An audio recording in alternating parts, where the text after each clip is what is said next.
Welcome to 23 Degrees Sideways, Coyote in the Highlands. Let's talk a little bit today about cheap energy. Okay, I just want to talk about this. It's a concept, you know.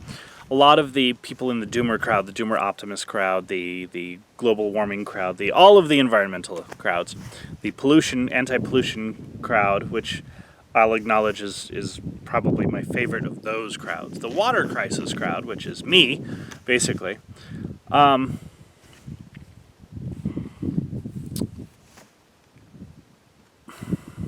Cheap energy is sometimes a bit of a weird topic. A lot of the doomers, a lot of the anti-global warming people and whatever, think that energy needs to be expensive and little used. That this will actually help humanity somehow with its footprint. And I think that that's exactly wrong. I think that's exactly completely 100% wrong. So the idea of forcing people into limited transportation and limited capabilities and limited opportunities, well, that's counter to everything that makes humans humans and makes humans healthy and positive and good stewards. Okay? There's, you have to operate from a sense of abundance, and you can't do that when people actually say that you can't leave your town or something. There's some strict limitations there. Now, I'm not saying that gasoline engines are an answer forever and ever. It looks like they're going to be gone at some point in time in the next couple of decades, even if it kills half of humanity to get rid of them, which is a potential problem because things aren't being handled very well with that. But in the sense of trying to transition away from gasoline, perhaps what we need to do is make the transition into a process. There's obviously the poverty aspect of that. I don't even stutter, and I wanted to say power twice. It is the power aspect of that, but the poverty aspect of that. In the United States, automobiles tend to be purchased new or near new by the upper 30%, 20% of the population. And a lot of the population exists driving vehicles that are more than 10 years old. More than 10 years old. Not just 3 or 4 years old, but more than 10 years old. So if you want to get rid of all combustion engines in the next 10 years, which is pretty much a thing that seems to be happening, what you're going to have to do is you're going to have to take the people who are out here. There's thousands of people out here in this region who live more than 10, 15, even 20 miles from a paved road, and then have another 40 or 50 miles to go grocery shopping. You're taking away their life completely, because for the most part, these people don't have a way to access these super expensive vehicles, and there's no the used electric vehicle market and the maintenance market and the backyard shade tree mechanic market isn't going to work very well for you, for a lot of reasons. There's a whole lot of reasons. Battery recycling being one of them, at battery access, because a lot of what it's going to be is rebuilding battery packs, and that's kind of an interesting space for the environmentalists. If you actually care about the environmental aspects, that's going to be a difficult one. But the point being, we need cheap energy, regardless of what it is. And if you want to transition your energy, that's totally fine. If you want, I don't have a problem with the idea of cars getting a bit smaller, but, we can influence markets and stuff. You may not like regulation, but it does work and it does have influences, and we can do things. Right now the SUV is king because people don't like the requirements and the gas mileage issues and the vehicle design requirements of the smaller cars and the sedans. This is a noticed market thing, and a lot of it does come down to excessive regulation of some classes of vehicles. So yeah, I'd much rather see the smaller car with the 14-inch rims and the less, putting out less rubber into the air as they wear their tires down and all of that stuff. That would be really nice. But I don't think the answer is to get rid of cheap energy and vehicles and independence in transportation and independence in activity. I've dealt with people who are right now, can't afford all of the bills and are turning off their air conditioners when it's 112 degrees outside, or setting them differently and stuff like that. And that's, I don't think that's good. There's obviously other things that are afoot there. It's kind of like the watering your lawn thing. We need to save water, so don't water your garden. Don't water outside. Don't water any outdoor plants. That's not really helpful. It's the last bit of water cycle that we have left in many of our populated areas. Don't spend 15 gallons on each shower. Don't use a washer that uses 80 gallons of water for 2 loads of laundry. There's a lot of other things that we can talk about here. Toilets are still ridiculous on the flush. I know because I run my own. I know that you can do a half-gallon flush. Especially if you're eating healthy and you don't have, whatever.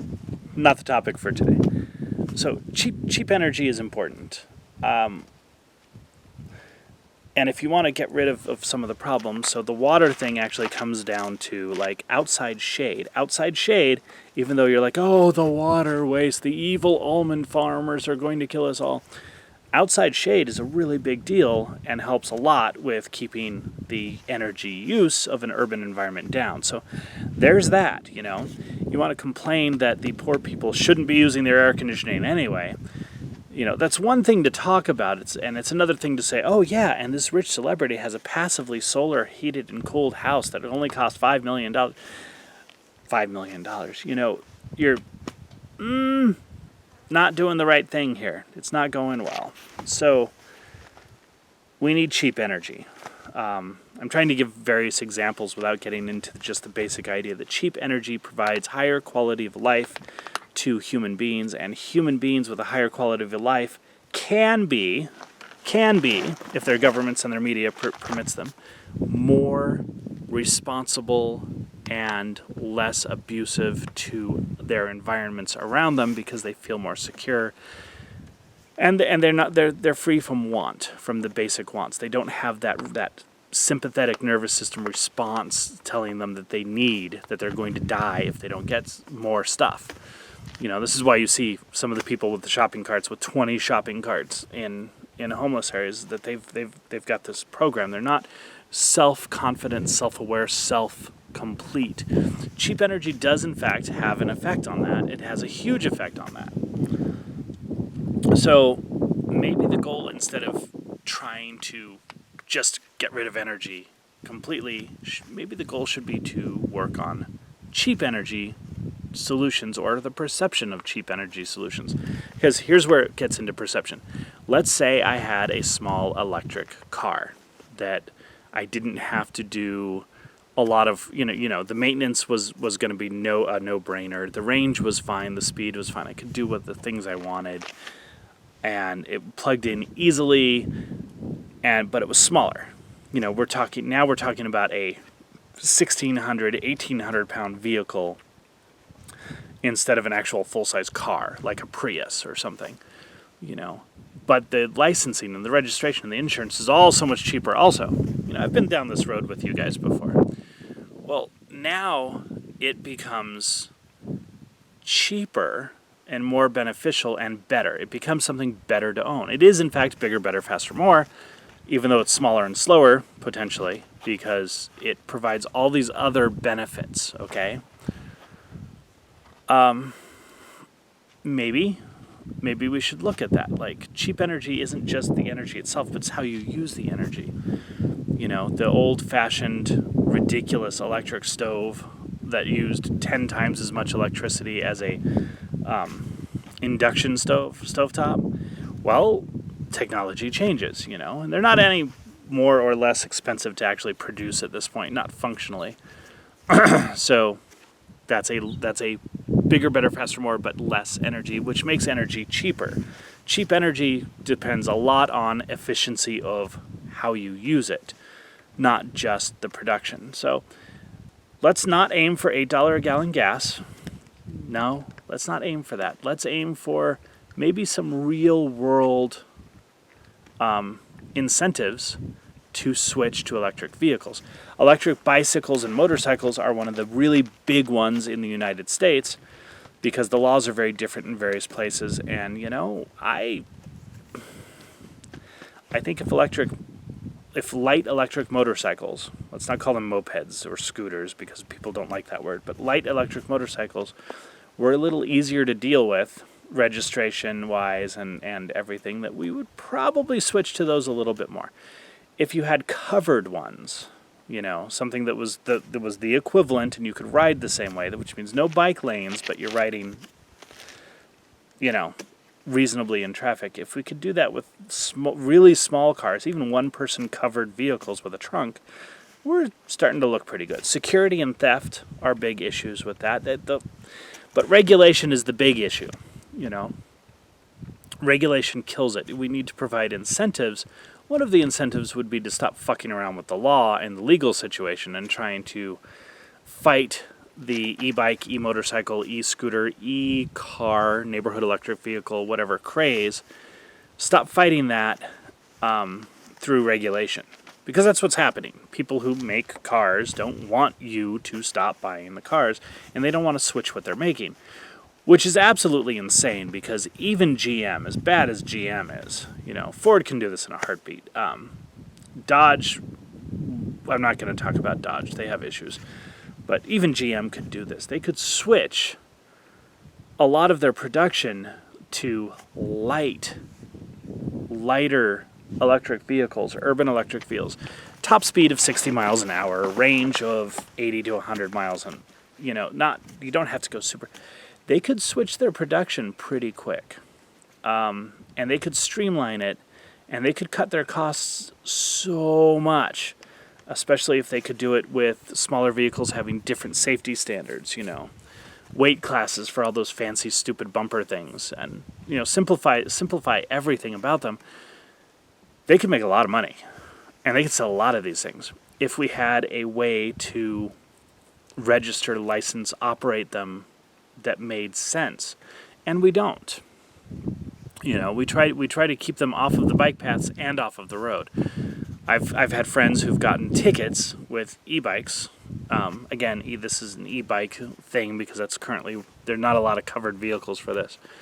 Although one was actually a HPV, so it was an electric pedal assist with the whole bubble aerodynamic thing and a door, and he got tickets on the road and on the bike path, even though it was 500 watts and was literally, by definition, still a bicycle.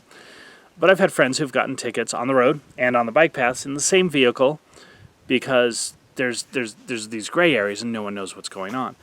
And of course, you can fight a ticket for riding a bicycle in traffic because you're allowed to ride in traffic. That's actually part of you can fight the ticket. But, and a cop who doesn't know or who doesn't care is going to give you some sort of obstruction or too low a speed or unsafe driving thing. I've seen DUIs on bicycles. So whatever. Cops will be cops. If they don't like what they see, they're going to find a way to give you a ticket or take you to jail. So we have a weird space there. And this is still part of the cheap energy because less energy with more freedom, less energy consumption resulting in more freedom is a net positive and is a basic of cheap energy.